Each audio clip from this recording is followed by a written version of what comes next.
Hello friends, Java language सीखने की series में आज हम देख रहे हैं हमारा लेक्चर 26, जिसमें हम पढ़ेंगे difference between abstract class and interface in Java. तो सबसे पहले हम समझते हैं, इससे पिछले वीडियोस में अगर आपने देखे हैं तो इंटरफेस भी हमने डिस्कस किया है और एब्स्ट्रैक्ट क्लास भी डिस्कस किया है।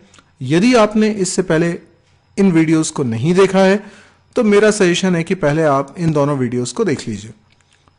आज हम लोग ये मान के चल रहे हैं कि ऑडियंस को ये पता है कि इंटरफेस क्या होता है और एब्स्ट्रैक्ट क्लास क्या होती है, इनके बीच में अंतर क्या है। कई बार इंटरव्यू में इस तरह के क्वेश्चंस पूछे जाते हैं।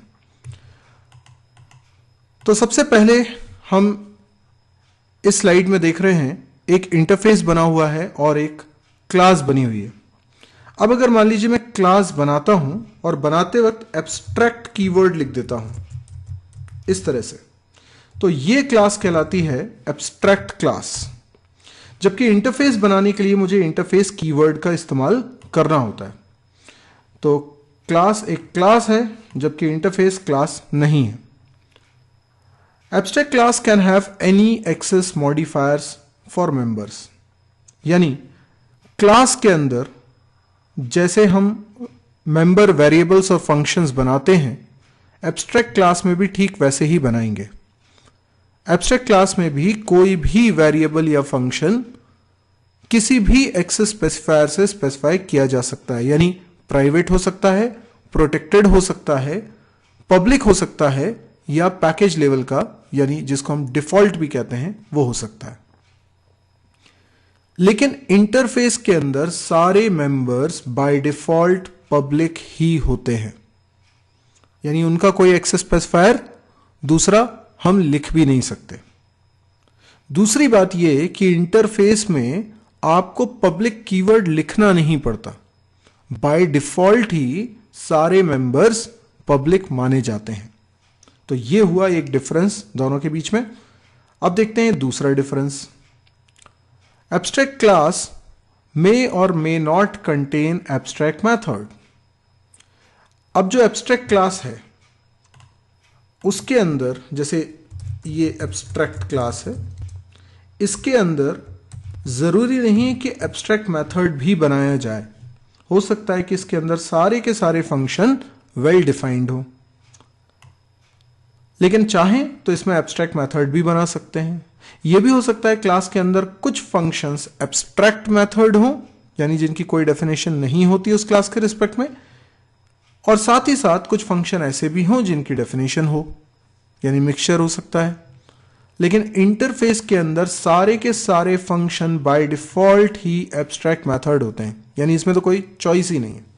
हर फंक्शन जो इंटरफेस के अंदर होगा उसकी डेफिनेशन कभी भी इंटरफेस के अंदर नहीं होगी और आपको कभी भी इसके लिए एब्स्ट्रैक्ट कीवर्ड नहीं लिखना पड़ेगा, ये बाय डिफॉल्ट ही एब्स्ट्रैक्ट होते हैं।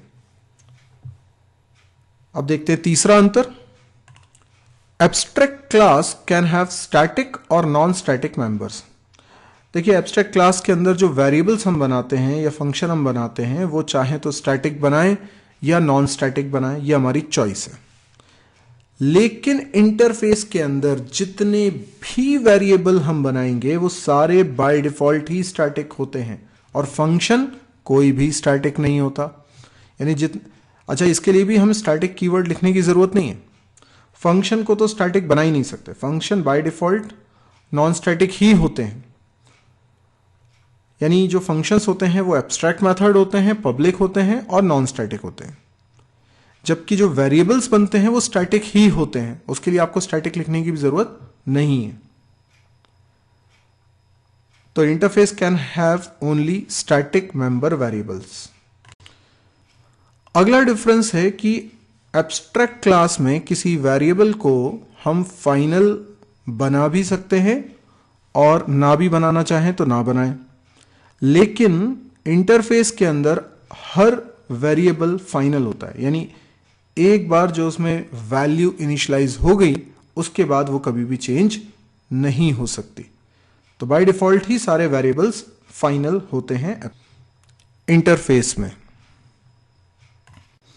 अगला डिफरेंस है, इंटरफेस में कंस्ट्रक्टर नहीं होता, यानी हमने नहीं बनाया तो कंपाइलर बना देगा, ऐसा भी नहीं होता। इंटरफेस में कंस्ट्रक्टर होता ही नहीं है, जबकि एब्स्ट्रैक्ट क्लास क्योंकि एक क्लास है उसके अंदर कंस्ट्रक्टर होता है। हम भी बना सकते हैं और हम नहीं भी बनाएंगे तो कंपाइलर तो बनाएगा ही बनाएगा। तो ये सारे डिफरेंसेस हैं इंटरफेस और एब्स्ट्रैक्ट क्लास में। कॉमन बात दोनों में ये है, इनमें कंपैरिजन हम कर क्यों रहे, क्योंकि दोनों का ही ऑब्जेक्ट नहीं बना सकते। तो आपको इंटरफेस भी आपने इंटरफेस के लेक्चर में पढ़ा था, एब्स्ट्रैक्ट क्लास भी पढ़ा है, दोनों आपको अच्छे से क्लियर है। दोनों के बीच में इंटरफेसेस भी आपको क्लियर होंगे, लेकिन एक बार पॉइंट वाइज हमने यहाँ पर क्लियर कर लिया। आई होप आपको ये वीडियो पसंद आया होगा। यदि आपको ये वीडियो पसंद आया है तो आप इसको लाइक करिए, और यदि आपको ऐसा लगता है कि इस तरह के वीडियोस और देखना चाहते हैं तो आप इस वीडियो के साथ साथ इस चैनल को सब्सक्राइब भी करिए। और चैनल को सब्सक्राइब करने से जब भी कोई नया वीडियो मैं अपलोड करता हूं तो वहां पे आपको इंफॉर्मेशन मिल जाती है। आप देखें नीचे, वीडियो के नीचे सब्सक्राइब की बटन है, उसके ठीक ऊपर चैनल का नाम लिखा हुआ है, जिस पे क्लिक करके आप चैनल के होम पेज पे जा सकते हैं, जहां पर आपको सारे वीडियोस की लिस्ट मिल जाएगी जो भी इस चैनल पे मैंने रखे हुए हैं। आप देख सकते हैं कि यहाँ जावा की कंप्लीट सीरीज बनाई जा रही है, जहां पर थ्योरी पूरी कवर की जाएगी। तो चैप्टर वाइज है, तो अगर आप पहली बार इस वीडियो को देख रहे हैं तो मेरा सजेशन है कि आप शुरुआत से सारे वीडियोस देखें।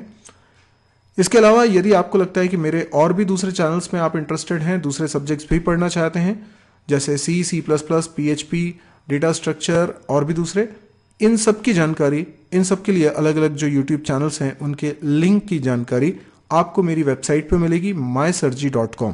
आप इसको विजिट कर सकते हैं। आप इसी वीडियो के बारे में जो भी कहना चाहते हैं वो कमेंट के जरिए वीडियो के नीचे लिख सकते हैं।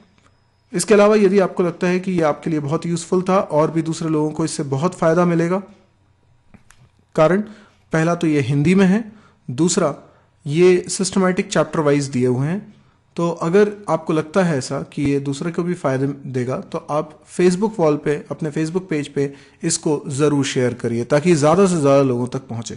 Thank you.